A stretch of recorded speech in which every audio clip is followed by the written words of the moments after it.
views and opinions expressed on this podcast are solely those of the individuals involved and do not reflect the views or endorsement of any entity. Nothing being said on this podcast should be considered as investment advice.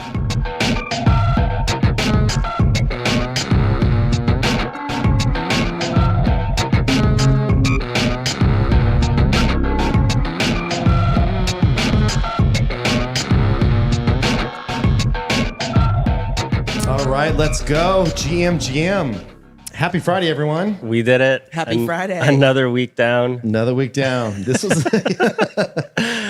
You act like we're like just barely surviving. We're barely surviving out here. No, this was a good week. This is a great week. This is a lot of exciting stuff happening in our part of the internet, our little Web3 space, our culture and consumer corner. A lot of really nice price action as well, just on the greater macro space around crypto. So just very positive stuff. We got a lot to cover today. So we obviously Derek Clap Currency here with me as per usual, and we got Amanda, who's Proof's head of culture and community. Nice. Is that a new? Did I add head in there for the first time? Let's go. I just got a promo. Just like there you go. There it is. Instant upgrade. Easy. Let's go. We got Sam remotely, who is Proof's director of research. There he is. What was that? There he is. Sam, you're on fire today, man. You microdosing? What are you doing? Just trying to add some energy, It's weekly. We got to add that energy. I love it. We got Eli, who is Proof's head of art. I cannot compete with that. Do a little thing. Let's go. You got the fresh cut though. It looks good. Yeah, it's looking good. Yeah, Let's go. Eli's he's got the pinky ring on today. I noticed as well too, which is nice. Is that a new flair for you, Eli? Is that something new? This is I'm in a new season of life. He's not showing it. Look at that. This is gonna be fun. Why don't you just show it to the audience, showing dude? it. Show us the pinky. Show us the pinky ring. What do you got? What do you got going on here? All right. We are doing this on multiple platforms. So if you're watching us on YouTube, make sure to subscribe and say hello in the live chat. Because, Amanda, you're going to be watching the live chat, and we're going to be doing a little bit of a giveaway thing here as well in the live chat on YouTube. And if you're watching on Twitter, drop us a reply. We'll be paying attention to that as well. One thing, we'll get into this in a second. So I think that was all of the introductions. We're good to go there. I wanted to tell you, today it's fall. Do you know what I'm wearing? That's called a scarf. Yeah, but do you know what this is? That I don't know what kind of scarf Dude, it is. that's Tigerbob. Oh, that's awesome. Isn't that amazing? Oh, that's super cool. So I picked this up last year. Tigerbob, this was a release that she put out that is printed cashmere, and it's really freaking awesome. That's awesome. And, she's been absolutely crushing it with her latest stores. You were telling me she's doing a lot more physicals. Yeah, a lot more physicals. Just did a drop with transient. And it is going to be a high of 88 today, so it's not so much fall. Kevin just wanted to rock it, and that's fine. Listen, I knew we were going to be talking about the Proof hat today. The scarf and T-shirt is a combo we don't often see. All right, listen, it's fall. I don't care what you say. It's not going to be a high 88. It is. 70. Yeah, you're right. Okay. All right. Let's move on. So today we have, later on the show, we have a couple special guests, Luke, Shannon, and Jesse Woolston from Notes of a Neutron Star. Yes, and Jesse is here live in our studio, and I'm super excited to have him on. So great to have him here in studio. Eli, can you tell us a little bit about that project, actually? Yeah, this has been a lot of fun. This is coming up next week, October 26th. The minting opens for Notes from a Neutron Star. But we had our event last week. I think it was last week. Time is compressed and in this weird vortex these days, I feel, in London at Frieze with Pace Gallery to celebrate CP 1919, which was this new work from Peter Saville, who was on 100 Proof last week, had this great conversation with you guys and with Sam. And now Aaron Penne, Jesse Woolston, and Luke Shannon, the latter two who are on the show today, have reflected on Peter's work and Peter's body of work over the years to create new pieces that, as I said, are dropping with us at Proof next week. So excited to dig in with the two guys today, and then we'll have Aaron on a live show next week as well. But yeah, looking forward to that. Yeah, fantastic. This could be a really cool drop. Super excited for it. And you know what's funny? I don't know, Derek, if we obviously you and I think we were chatting about that drop, the CP 1919, and it was done on Pace. And Yes. Just in full transparency, there was a little bit of like it was $100 to mint it. Remember we were trying to mint it? We were eating burritos and trying to mint. we couldn't do it because there was a KYC process and there was a bunch of other stuff and there was a lot of, and so there actually wasn't that many minted. Which is kidding. crazy. And so it's like, I tried to pick one up in the secondary and it was really expensive because I don't know what it was, Eli, how many there was total minted, if you know off the top of your head. I think there were 287, something to that effect, and they were $100 each. I haven't checked secondary, so you tried to buy one. I did, and I saw one was like at a half ETH or something like that, and because these were $100. Yeah, and it was just because people couldn't get over that hurdle to mint them, which was a bummer. But Florida's it was cool. 0.75 now. 0.75. Damn, Derek, you're flooding today, dude. Look at Derek's roll on the cuff of the legs. All right, Looking good. Enough of that. All right, so we'll get back to that interview. This is Friday. It's live, people. It's not edited, as you can tell.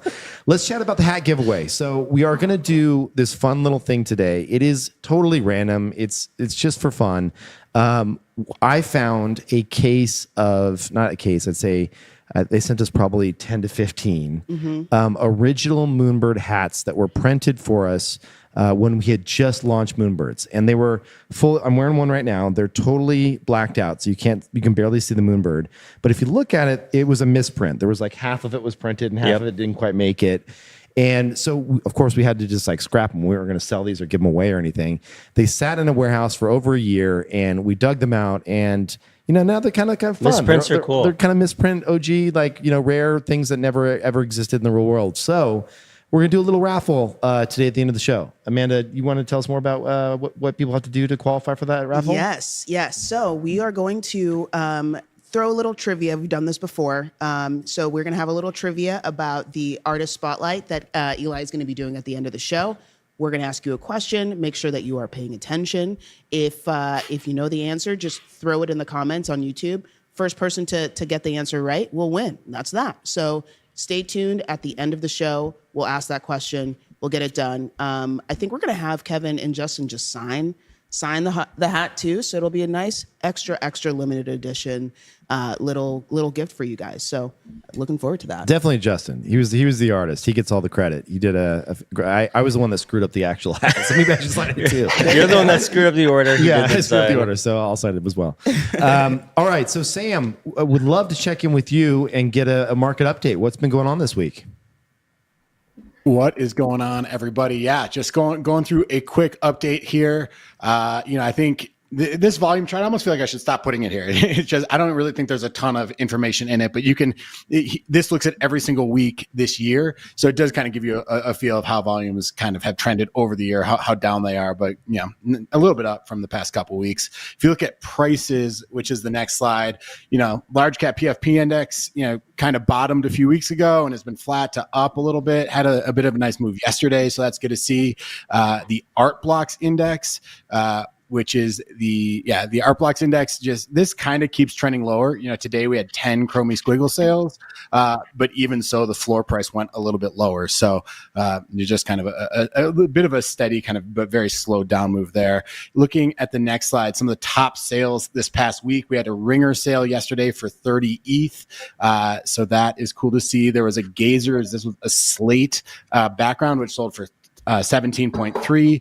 Of the 10 Chromie Squiggle sales yesterday, this ribbed one here, was a 14 ETH. So pretty nice. The right slide up. Most expensive. Oh, there we go. Yeah, there we go. We got it now. Okay. Oh, sorry. And then bottom right, I put this Life in West America by Rope Renisto. This project has kind of seen its floor steadily rise, just quietly. You've had a bunch of sales. The floor has gone from like 3.5 to 5 ETH, and there was a nice 4.5 ETH sale this week for that. The next slide here looks at one of one sales, and some really cool one of one sales this week. First of all, top left, that's Matt Kane's Anon. He launched for Anon NFTs a few weeks ago, came back and did another collection this week. And this one called The Zombie, because of the way that guy looks, sold for 10 ETH. A really cool piece by Patrick Amadon, upper right, called Unknown in a Train. It's a motion, it's a motion NFT, but this one sold for 10 ETH to Satoshi, I believe. In the lower left, this one's called Split Personality. This is an NFT that actually minted in 2020. It sold for 7 ETH then, and then today, or this week, it sold for 10 ETH by Quasimondo. And I wanted to put this piece by Elon Derrick, because he's a good friend of Proof. He has a very signature style, but he's recently released this kind of new collection that has a bit of that Rafik look and feel, a lot of movement, really cool colors. And he's had a bunch of sales at 3.5 ETH, 2.5 ETH, some of the top collectors picking that up. So that is all very cool to see. Yeah. A couple oh, sorry. Oh, I was just gonna say that I love that Matt Kane. When was that one? When did that Zombie Anon actually get created? Is that relatively new? Yeah, he's done this Anon project where he had 4 basically old, kind of photos, and he did a lot of editing and processing on them. And the top one is called the Anon. That's what this is. And then there are other multitudes, which is 7 or 8 more. And he did 4 at first, and now he's just tacking on individuals one by one. So this was just minted this week, and there was an auction, and the top one sold for 10 ETH. Very cool. That was the drop that he did right before the super rare drop, right? Right. Mm-hmm. Cool. Yeah, exactly. And so now he did 4, and now he's just doing a few more. Just a few more slides on interesting stuff going on. Cargo by Kim Asendorf. I've been looking at a lot of art. I showed earlier, art blocks haven't been that hot, kind of steady to slightly downward. But then you have this from Kim Asendorf, the Cargo Project, completely pumped. I know you guys are both part of Flamingo. I know that Flamingo had a big sweep there, but even before that, this has just been completely on fire. So super noteworthy there. The next slide is Winds of Yawanawa, obviously just the most in conversation kind of art project out there. I believe Flamingo swept that as well, or did some buys there, but got up to about 13 ETH, fell back to 10, and now is kind of holding that pretty well. In terms of other cool projects, the next slide here is Snowfro with Velocity Pass is releasing these NFTs. The bid right now is about 0.7 ETH for them, and they come with stitch instructions. You can make your own hat. Again, this is in conjunction with Velocity Pass, which had a very successful drop with Per Christian Stoveland a few weeks ago. So following it up with Snowfro is pretty awesome. And then the other thing in Snowfro news is the next slide here, which is Opepin. This is Jaleel from Opepin, but Jaleel and Jack Butcher both teased the idea of an Opepin kind of with a chromie squiggle feel, with a chromie squiggle theme to it. That was teased yesterday by both of them. Price of Opepin went up about 15% on the back of that. Opepin did their partnership with Penguin, so this would be awesome. And then 2 other quick things I'll talk about. If you go down one more slide, Matt Kane. These are called Souvenirs by Matt Kane. Obviously, Matt Kane had a very kind of highly discussed, controversial drop with Super Rare. He decided that he was going to drop these action figures to people who had the super rare ones. He dropped different ones based on whether or not you paid royalties, if you sold it, if you held it, stuff like that. But kind of interesting, novel stuff. And I know we're going to talk about that from Matt. And then last thing to talk about, and I think the biggest story on our timeline right now is this sketchbook A Mint Pass by Wiliam Mapan, which he's dropping in an hour and a half. So we're basically at towards the closing line for this auction, but we'll go into the details. But currently the lowest bid is $5,000, which I believe is 3.1 ETH, something like that. So love to see that. Just cool stuff from Wiliam, and I know we're going to kind of continue talking about that there. Yeah, awesome. That's all I got. That was a great roundup. Yeah. I learned new things. I got to see some data behind some of the themes that I saw on Twitter. Sam, gotta hand it to you, man. These Crushing are great. it. Yeah, Thanks, that man. was awesome. I appreciate that. All right, so this is breaking news. XCOPY this morning just did a new post of a drop that is it's going to be a one-on-one, I believe. Is that true? Do we know that for sure? No, I just made that up. Okay. But I can't imagine this could be an addition. It didn't say it. He said that he was minting it on a manifold and putting it fully on chain with some extension of manifold that I hadn't heard of or seen before. But this is, I mean, to me, this just screams like classic XCOPY. If you can't quite see it on your display, there is a whole head of a skull kind of blacked out in the background there. So, up your contrast a little bit, but it's a really, it just brings me back. This makes me feel classic X. I love it. Yeah, I love it fan? too. I am a fan. I love XCOPY. I think XCOPY is one of those artists that we'll just keep pointing back to as one of the one of the main folks that really started bringing about the crypto art movement and was a pioneer in many ways. And I love seeing him continue to play with the medium and try new things and drop new work. So this one feels particularly in line with his style. When I see that piece, I'm just like, I immediately want to buy more XCOPY. Yeah, Like, yeah. do you own any XCOPYs at all? I do not. Oh my I God. still need to get a Max Payne. Max I've Payne's the been, way. Like just that. I mean, I've had a Max Payne. I've sold a Max Payne. Did you make money? Again. I did. I minted one and then sold it, and then I got to come back again. But yeah, I think you got to own something from XCOPY, and I think that's what's kind of cool is that we had the background, right? Yeah. I think we encouraged some people to buy one and hold one for the cool background, but now they also own, an XCOPY. So I think it's cool that we're trying to at least encourage a little good collecting of some classics. Yeah, if you own a Max Payne and a Moonbird in the same wallet, it will enable an in-chain, on-chain background for. Got to be careful which chain you mentioned there. Get in trouble. You'll get one on a background of your Moonbird, and it's not. We didn't create that. Yeah, that's an XCOPY XCOPY created that original. and sent it to us, Yeah. and then we put it in chain. Have I So- told you No. guys about my XCOPY visor? No, I haven't? no. Oh, so if you go to my Twitter banner, you'll see that my Meebit is wearing this visor over his eyes, and it is a 1 of 10 XCOPY visor that he made for CryptoVoxels way back in the day that I found when I was crate digging on that contract, on the Voxels Wearables contract. It's really deep in there. It's hard to sort through it. It's like an 1155 contract, but there's 10 of them. They very rarely trade. And I sniped one, and I'm excited about it. And you It's- just And you like put it took on the your Meebit? document. I mean, you I- took the file and Yeah, I just like photoshopped it together. But what I think will eventually happen is somebody's going to, index that contract, and you'll be able to use the visor in immersive environments. I've talked to the Mona guys about it, and I think they'll figure something out in the future. So that's my XCOPY visor. Cool. Hey, Derek, just quickly, we've seen obvious, and you guys have talked about it over the last few weeks, Rafik going into the MoMA. We've seen CryptoPunks in different museums. We haven't really seen that with XCOPY work as far as I'm aware yet. But you describe it in this reverence of, we're going to look back at his work ultimately and him as this pioneer of crypto art. Why do you think there's been that disconnect so far, at least? Yeah, it's a really great question. I think what we've seen so far, at least on like the institutional side, is being able to pattern match to the artists that they're kind of bringing in and enveloping in sort of like the institutional movement or through the institutional lens. I think Rafik has been making work for audiences outside of, let's just take Rafik as an example, has been making work outside of the crypto space, the blockchain space for a very long time. He's been in dialogue with these institutions. Yeah, I mean, he's out there shaking hands and kissing babies, and X is anonymous. X is an anonymous artist. He's kind of a weird guy to pattern match to. So my view is, and this is, part of the thesis of Glitch. This is what I, try to work on every month, is being able to tell the stories of really like how this industry was built. And XCOPY, there was a reason why we started off every 30 days with XCOPY and right-click and save as guy and borrowing that work from Cosimo to showcase for 30 days at Glitch. It's because we really feel that X is a pioneer and a reason for why many of us are here today. So cool. I took a picture with XCOPY when I had coffee with him, but it was on his phone. So I said, hey, if you ever come out 10 years from now, like whenever that happens to happen, then you can send me the picture of us together.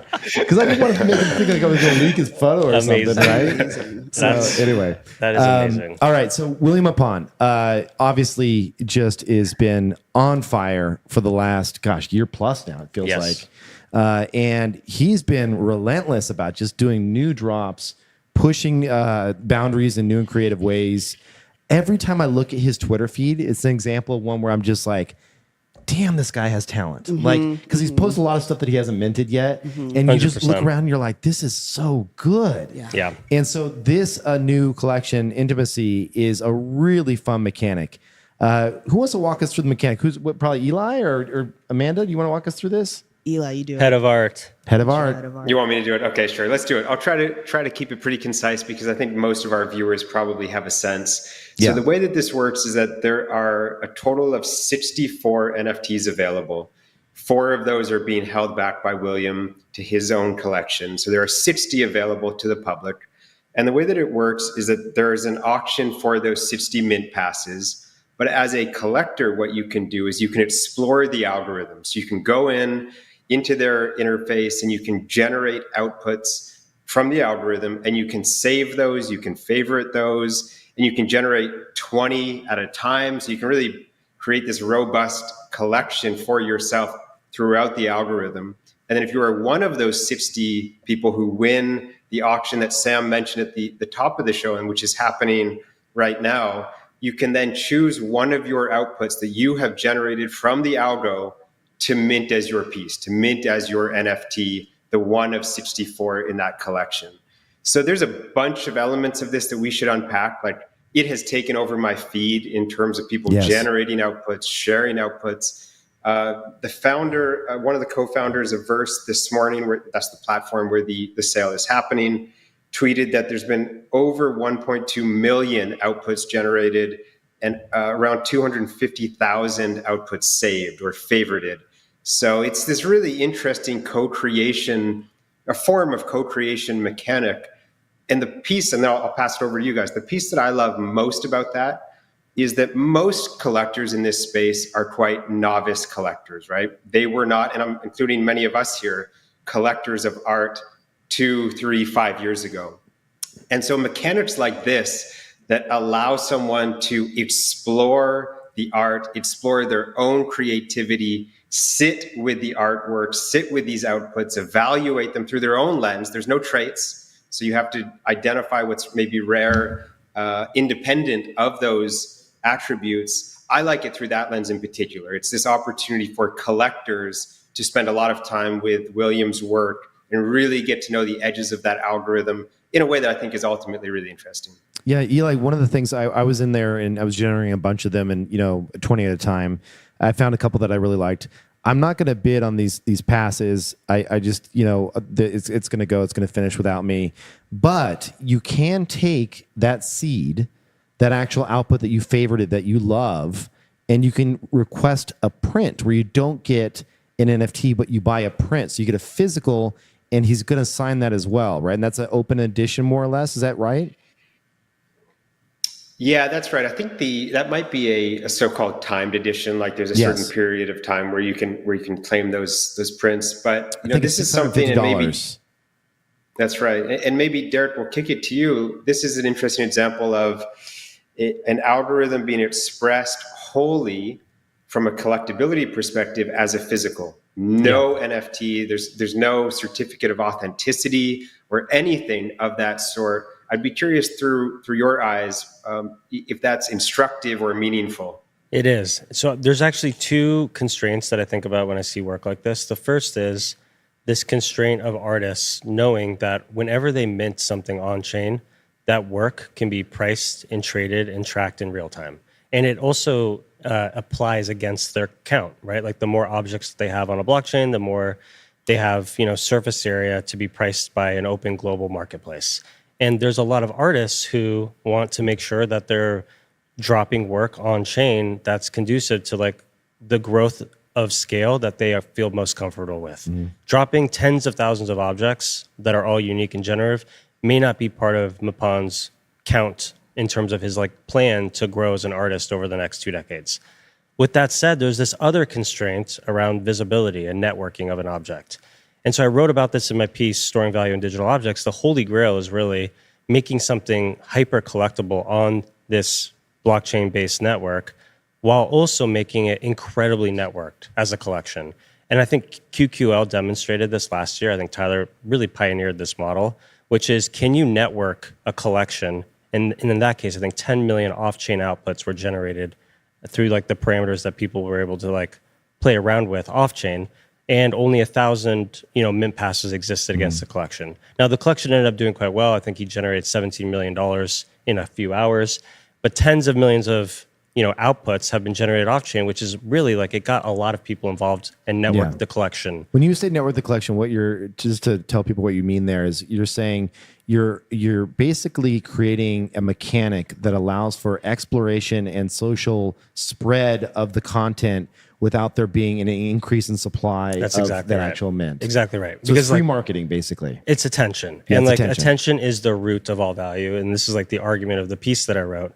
And so this is a brilliant way to make something, networked with attention while also hyper limiting like the amount of outputs that are on chain and for sale through that vehicle. Yeah. And so I'm a huge fan of like off-chain networking in conjunction with on-chain objects. And here's the cool thing about this one is now, okay, I played, I don't want to spend the whatever it ends up being 10 grand for a mint pass.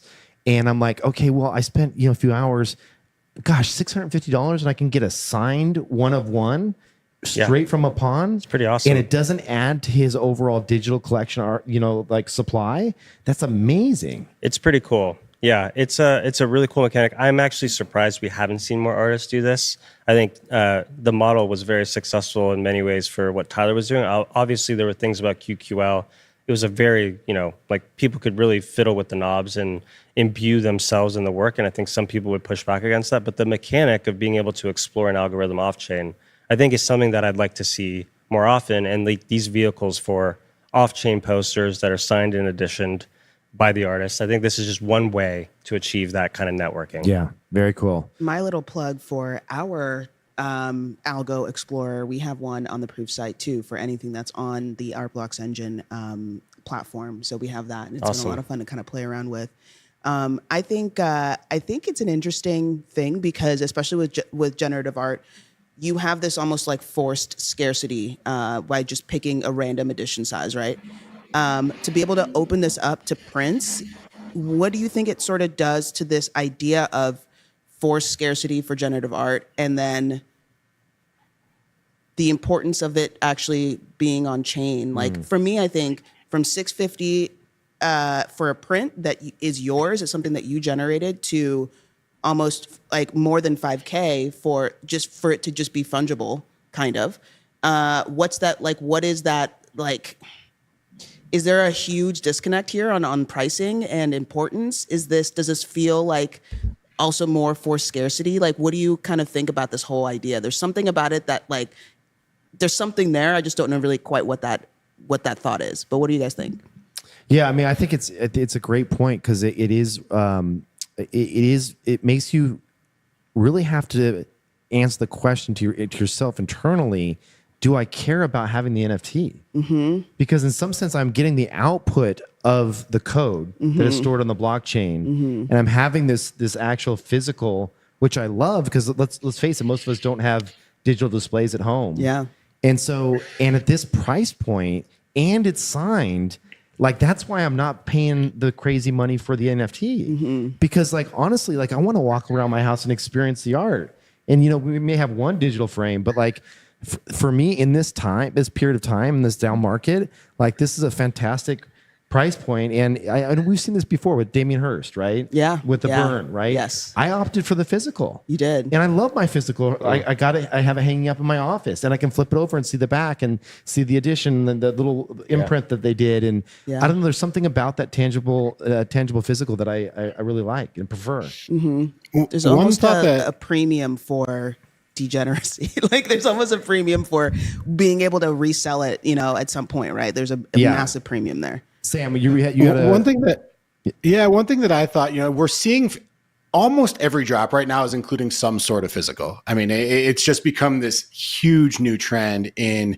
art NFTs. And I thought that maybe that was a sign that people just aren't as interested in digital ownership right now. And that, as a substitute, they want the physicals. But I think that this auction is showing us the opposite. I mean, you have the 60 NFTs right now going for $5,100. They could be, if people just wanted the physical, you could just buy one, for $650. People are ultimately paying 9x that. So I think that like the marketplace here is telling us that there is still a lot of demand for digital scarcity and digital collectibles. And I think that's kind of cool to see in this outcome. I always just love to sit back and see how the marketplace treats these things differently. Like if you look at Jack Butcher Elements, the ones with the physical trade at double the price of just the NFT. So each collection shows you a different thing about the marketplace and buyers and sellers. But I think we're seeing a real strong kind of statement here that people want that digital scarcity.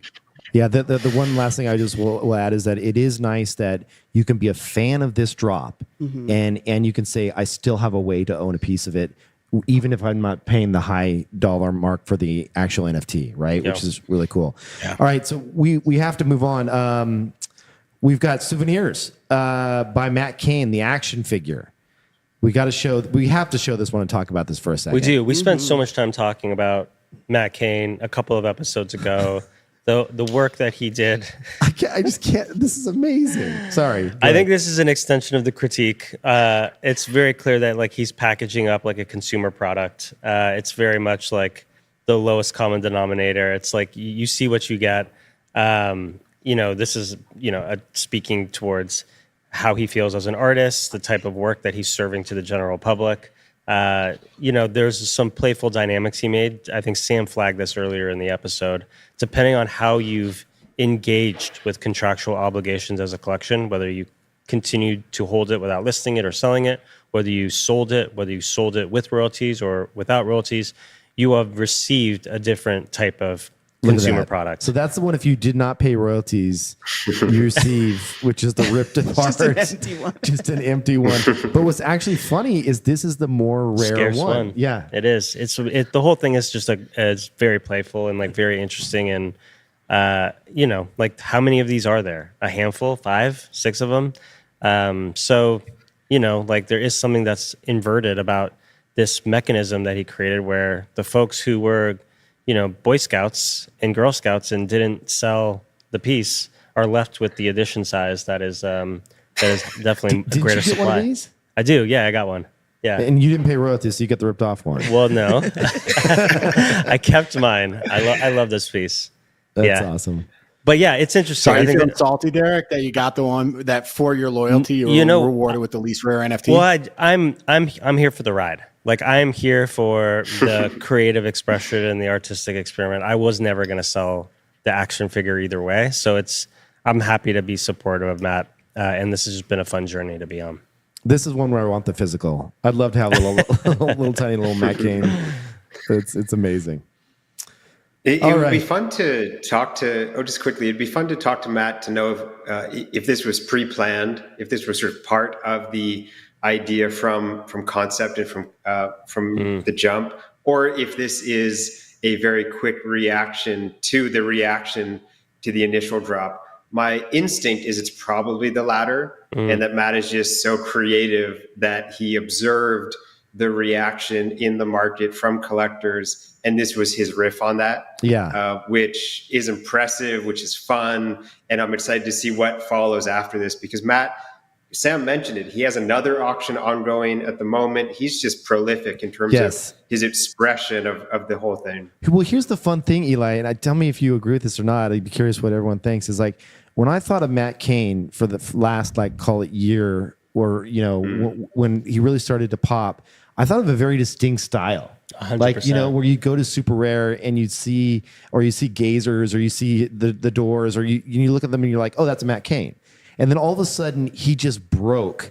Like something snapped, and he just went crazy and started doing all this. And I love it. It's a Matt Kane off the rails. Like he's just going nuts in all these different directions, and it feels like he's really opened up and just gone mad. Yeah, no, I think what's brilliant about this is like when you would go to Super Rare, you would see gazers, or you would interact with this piece. There was the surface level understanding of what was happening, and then there was this deep-rooted technical complexity that existed across all of his work. And it feels like that same complexity now exists, but it's not on the technical side. It's on like this social commentary side, where like what you see is surface level, but like there's all of this embedded context within it that I think is it's been really interesting to parse out and interact with, and it just shows his flexibility as an artist and a creative. Yeah, it's awesome.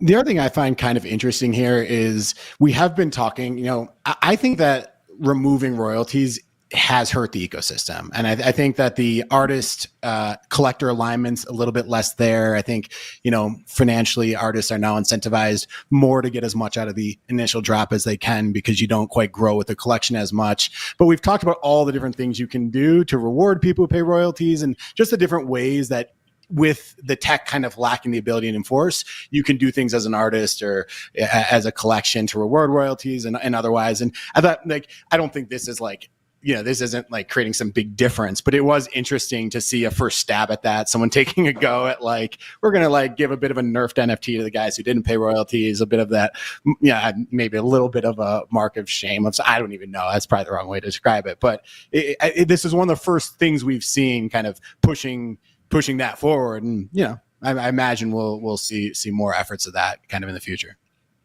Yeah, I love that.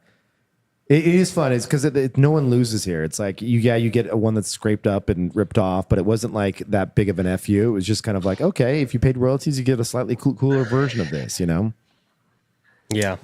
All right. So, Amanda, audience questions. We still have some people talking about, the benefits of printing and digital. I think it's really interesting. Somebody, Gaz, says, I wonder how many NFTs that come with physicals are sold on secondary that actually include the physical. So I think that's the question about how hard it is to track when they are kind of combined in that way. So I think that, being able to kind of decouple those things in this case is actually kind of good. So I think that, let me see. I think that's really it. Some Slide Tooth agrees with you, Sam, that Blur, well, you didn't say this, but he says Blur killed everything. I think it has something to do with royalties as well on what that kind of affected the market. I didn't say Blur killed everything. I just said that the loss of royalties has made things harder. Let's get my words straight. I don't want people coming at me. Blur killed most things, not everything. Just kidding. It's true. Everyone is still kind of on that. And I think, you and I were talking about this, Sam, like people are actually really interested in this sort of physical versus digital thing. And I think a lot of people are just kind of still talking about that because this is a very kind of pivotal time right now. I think, it feels like, what did Dort say earlier? That he prefers something that's a little bit more digitally native compared to something that kind of just looks like trad art. And so I think it's an interesting time right now where you'll see kind of two camps of like, I want digital only. I think it was Aaron who said you can't fit a print on your ledger, right? Like there's some people who want that and then some people who kind of want to feel something. So it's kind of starting some interesting conversations here and at least giving us some more options for what we do with our NFTs. So that's cool. Yeah. Awesome. I also liked what Akin said on the Market Talk. Akin from, one of the great kind of contributors to the community. And he was talking about just how a lot of these physical prints opens the door to a whole new group of collectors. Obviously, yeah. I mean, I think Verse is really targeting people who want to go to galleries in London, people who want to be in those galleries. And this gives them an entryway into the space where they can collect these artists that are native to the NFT ecosystem and, hopefully become bigger collectors within the ecosystem. But I thought that was an interesting kind of thing that Akin pointed out yesterday. Yeah, that's a great point because you can see it on your wall and say, hey, this was an algorithm. This was actually an NFT. And for someone that doesn't know the first thing about NFTs, they're like, wow, these can be physical as well, which is kind of cool. I mean, is it technically an NFT? It's not. It's just like blockchain art, I guess. Like if it goes straight to a print. It's not even blockchain art. It's just algorithm art. Algorithm art. Yeah, it's not even an NFT at all. Like that's an interesting way. Yeah. Somebody said, Gabriel said, funny if these physicals are eventually thrown into a real world vault, tokenized, and ended up trading on the blockchains anyway. Like we might just come right back to that. So true. So true. Just throw an IYK badge on it and we're good to go. All right. Well, we are really lucky today to be joined by Luke and Jesse here, one remote and one in studio. I'll throw it over to Eli to have a conversation. Yeah, sounds good. So welcome. So Jesse Woolston and Luke Shannon, two of the three artists in our Notes of a Neutron Star release happening next week. Welcome, guys. Oh, I cannot hear Jesse. There we go. Can you hear me? This works? Yeah, yes. I got you both. Okay, all amazing. Right. Welcome. Cool. It's funny that, Jesse, you are in studio with Derek, Amanda, and Kevin, and I'm over here, but we're making it work. It's wild, but it's good to be here. I'm at arm's length. Hello, everyone. But through the magic of cameras, you'll never know. Exactly. You'll never know how close you are, but we are right here. Yeah. All right, so let's jump in. We're going to talk about a variety of things, and then maybe we'll ultimately get to the work that you guys have contributed as part of this release. But I wanted to sort of go back and start with audio as a theme very briefly. The work that you created and the discussions we all initially had was around this work from Joy Division and Peter Saville. I'd be curious, maybe for both of you, how does audio inform your work and your creative process? Luke, you want to go first? I'm going to throw you under the bus. First, it's okay, you go first, the next one. Okay, sounds good. We'll tag team. Yeah, so I mean, for me, it's a huge inspiration. Like, generative music has always been a big inspiration for me. It's what I listen to when I'm producing work. But also, more generally, I see a lot of parallels in terms of the performative aspect. I see generative art very much as a performance and kind of a co-creation, because it's only exists through the act of the viewer, the collector, kind of like you guys are talking about with Wiliam's drop. And that's very similar to a performance, where a performance, if you don't have an audience, that's like a rehearsal and not a performance the way it's trying to be. So that is something that I try to work on a lot in my work. And it actually leads me to do a lot of music projects specifically too. Like I'm doing a music video right now. I've done some album covers. I was actually kind of briefly a part of a band as a live coder for it. So I would like live code generative visuals during a concert. So they were up on stage and I was like on the side with my computer. And I even live plotted a concert one time, which was even crazier. Like the plotter was on the side working. So there's a lot of ones for me, but it's like really great to combine them, I think. Yeah, fascinating. And Jesse, for you, I know I've heard you mention that your work is informed by music, philosophy, and visual art. You sort of bring those pieces together. Talk to us about that a little bit, and then maybe sort of your experience as a composer, the way it all fits together in the work that you're producing now. Yeah, I mean, throughout the history of my art and what I've been doing, I've always found that like the visual material by itself doesn't really contextualize exactly what I'm trying to produce in terms of like an emotional context. And I find that with the visual components, like this instantaneous, slam of like beauty and aesthetics and motion in my case, but there's not a whole lot of stasis that comes with music. So throughout my life, I'm a composer and a sound designer, and I've really tried to like articulate and understand like what are the emotional weights or the concepts that I can channel through the music that pairs with a visual. So if I'm going to sit down, I'm like, okay, I'm going to write a piece that feels this specific way. I'm also trying to write it in a way that is based on that philosophy or that concept. So I'm like, okay, if I'm going to have a lead line, that lead line needs to be supporting the visual material or the philosophy of the work. And then further, I mean, one thing I've been obsessed with my whole life is trying to like break down and understand nature and the universe, but also human beings. So I'm like, okay, why do we feel these certain ways when we hear this interval or this composition? But also further than that, like what about sound design? Like, okay, how does the air work and how do I kind of manipulate that based on things you'll pay attention to based on our evolutionary arc? So I'm kind of like, I try to put everything together as this experience that someone can, when they observe my work, they can get a sense of emotional feeling that articulates the work, but also the visual is very instantaneous and does the job too. So it's a marriage between those two qualities. Yeah, so let's double click into that for a moment, Jesse, and talk sort of more broadly about the physical experience and some sort of co-creation between yourself and the viewer of your work.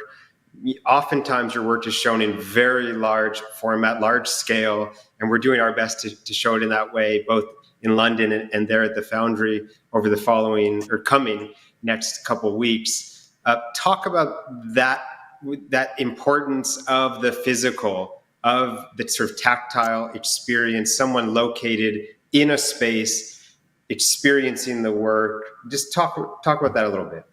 Yeah, thank you for asking that, by the way. It's amazing. So, I mean, yeah, I'm one of those like old people where it's like if I could only have someone experience my work in a room with a giant, piece of artwork, that would be the most ideal. And the reason why like I'm very much into large scale installations in that size is I'm actually, like, on a personal note, I'm chasing a feeling that I've gotten when I've been running around New Zealand and I felt intimidated and fearful of nature. So there's this quality with my work where I'm trying to, like, subvert the feeling of nature in an honest way, where it's supposed to be intense, it's supposed to be intimidating, it's supposed to be kind of fearful, but I want to make it beautiful. You know, I want to have this experience with this large scale piece in front of a human being or a viewer, where they get this sense of, like, okay, this is a mix of emotion. I feel this intensity, but I feel it's, you know, it's beauty. And I think that really kind of hits the nail of what I want to create. And, you know, my aspirations and my goals is to have every single person that experiences my work to stand in front of it with that large scale. So hopefully one day you and I will be standing in front of a giant digital tsunami, and I'll be like, this is it. You know, that's kind of the goal. But yeah, just that physical space, I think, is also really important because it imposes itself much more on the viewer. You know, because we're used to digesting artworks now, at least on devices and laptops and phones, and I feel like it's a very safe thing. You have a lot of control over it. But when you walk into a room and there's a giant piece of artwork there, you're like, oh, okay, I'm kind of secondary in this space to this art piece. So I think environmental design, how something is built to be experienced, is just as important as the artwork. Which is why I'm stoked that, you know, we've been doing events together and the work is up at the Foundry. Yeah. Hey, and then Luke, for yourself, I mean, of course, bringing your digital and code-based work into the physical is also something you've done a lot of and is a part of your practice, whether that is with prints and the plotter, and you mentioned sort of live plotting as part of performance, but also textiles and stitching and physicals. I saw you and Marfa at Art Blocks and you were experimenting with some of those mediums. Talk about sort of taking your code-based work and bringing it into the physical and a few ways in which you've expressed that. Yeah, I see algorithms, computer algorithms, not as an abstraction of the computer, but very much as living things that surround us. And so it feels natural to me to try to make physical things guided by those algorithms. And because everything kind of, all machines for these kinds of fabrications speak code at some level, it's really amazing what you're able to do and get really low level control and reveal something about the system of the machine too, how it works internally. And so those are like the two of the really compelling reasons that I want to make physical work as well. And sorry, what was the second part of the question? No, talk about a couple of those manifestations of that physical loop. Yeah, playing with stitching and all sorts of things. Yeah.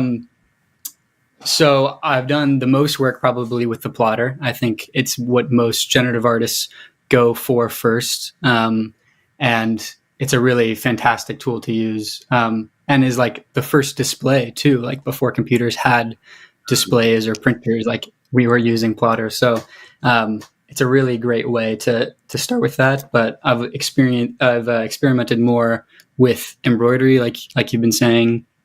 I have some experiments with CNC that I'm working on, with 3D printing, metal 3D printing, laser cutting. Like pretty much every time I like see a new way I can try to make something. Textiles, weaving, jacquard looms, also early computers. I try to push that and see what I can reveal about that system. I love that. And Luke, I read so you are a researcher and artist resident at the Science and Technology Center at Princeton. Did I get that right, first of all? Not currently, but I was, yeah, for a little bit. And I was doing a lot of embroidery.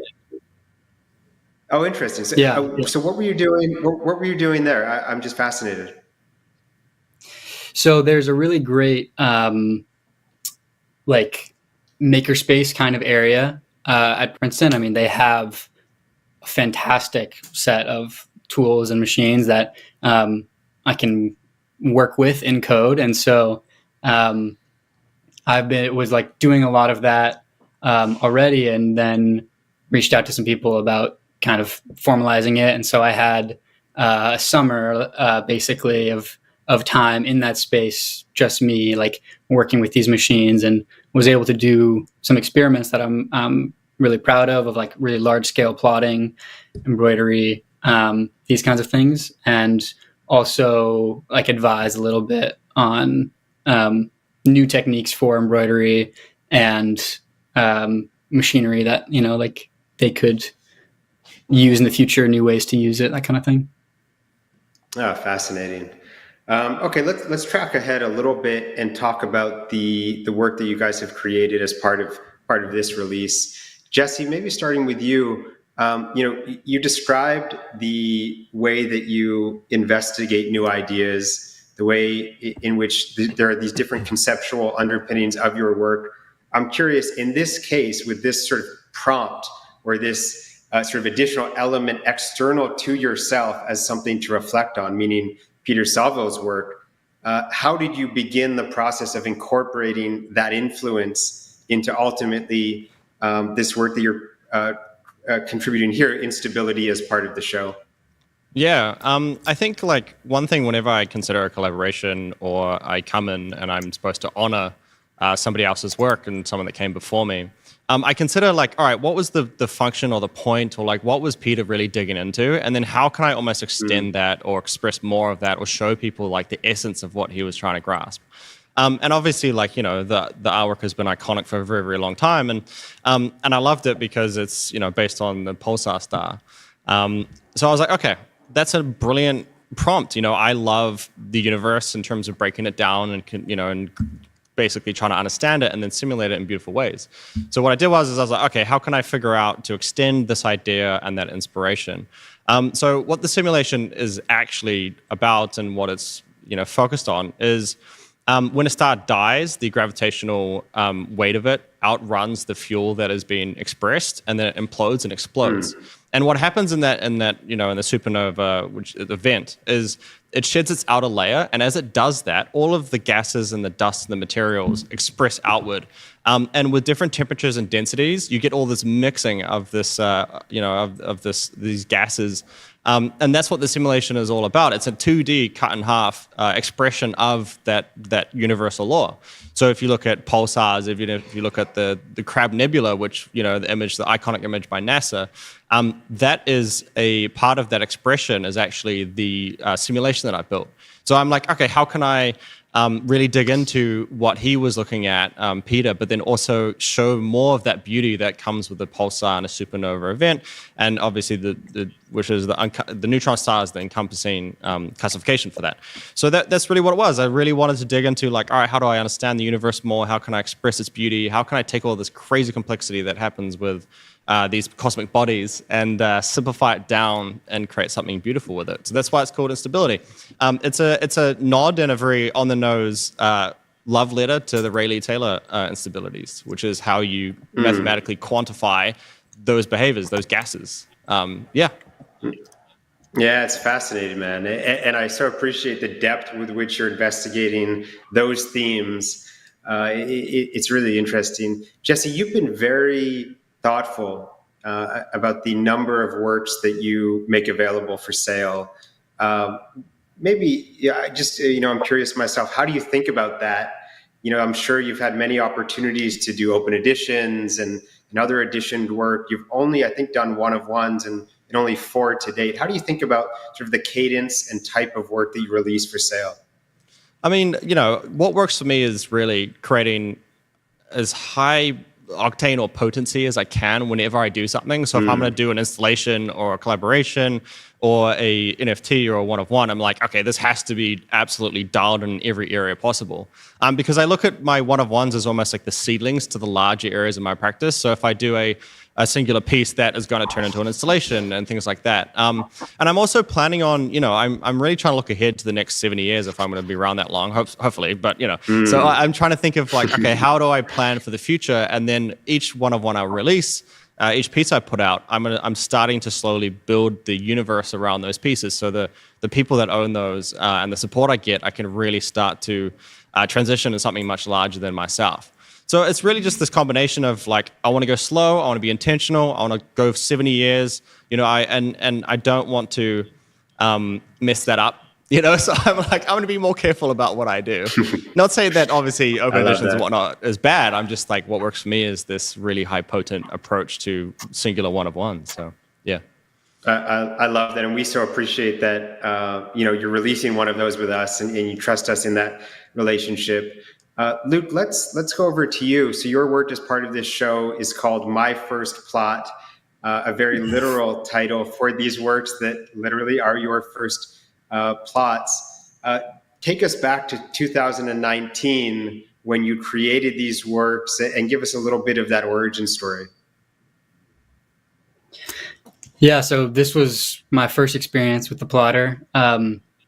Borrowing a friend's plotter, like a vintage Roland, and like a very complicated path to make it all work. But it was amazing to me to be able to use it. And I think it's really interesting that my first plot, and I feel like actually speaking with other generative artists, a lot of artists' first plotter work is informed or maybe even attempting to recreate in code Peter's work, and that's the case for me. Like number one is a very direct reference, so it is as a cultural reference is really interesting to me.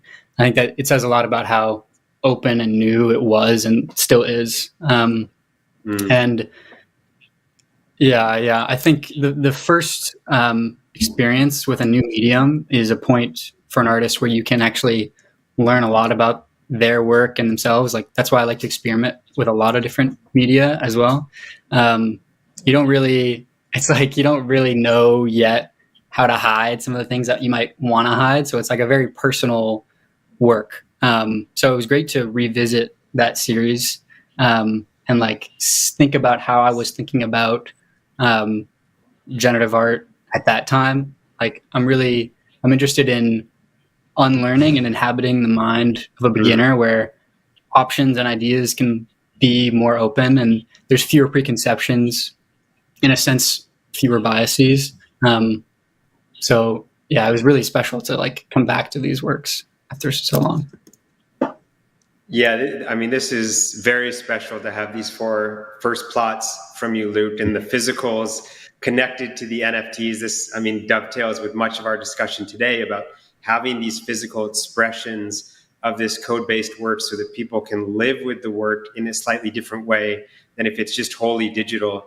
And you two, as we've been talking through, Jesse and Luke, the two of you are expressing your work in these interesting mediums, this diversity of ways that really allows a collector and all audiences to experience them in such compelling manners. So love the way that you're both pushing boundaries in very different ways, right? In almost wholly different ways in some respects, but perhaps with a common outcome in some cases in terms of the viewer and what they experience as a result. So just to reiterate, next Thursday, October 26th, the sale for Notes of a Neutron Star opens with Luke Shannon, Jesse Woolston. This has been great, guys. I appreciate it so much, and excited for next week. Thank you. Yeah, me too. Thank you so much. Awesome. Great to have those guys on the show. Great interview. Yeah, fantastic work too. Really cool stuff. All right, so it is time to move on to our giveaway. Yeah, and kind of related. So hopefully you guys were all kind of paying attention. Loved hearing about Luke's first plot.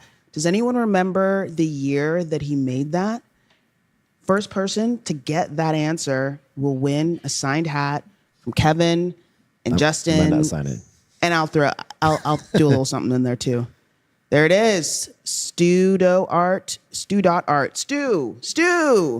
2019. Let's Stu go, got Stu. All right, Stu, we're going to Let's put together go. a good little care package. I promise it's not just going to be some hat, some old hat. We'll put together an awesome little package of good stuff. We got all kinds of stickers and pins, and we got all kinds of stuff. We can put in there. Yeah, for sure. It'll We'll be have fun fun. with it. Congrats.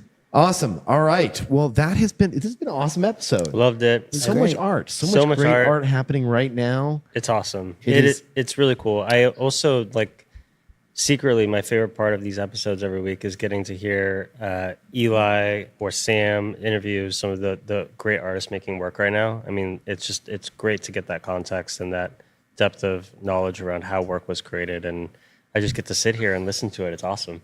Yeah, very, very cool. Well, everyone have a great week. This has been another episode of 100 Proof Live every Friday morning at 10 a.m. Pacific. And we'll broadcast on Twitter and YouTube per usual. Subscribe, tell your friends, and we will see you next Friday. Let's go. See ya. Party Sam. Let's go. Let's go.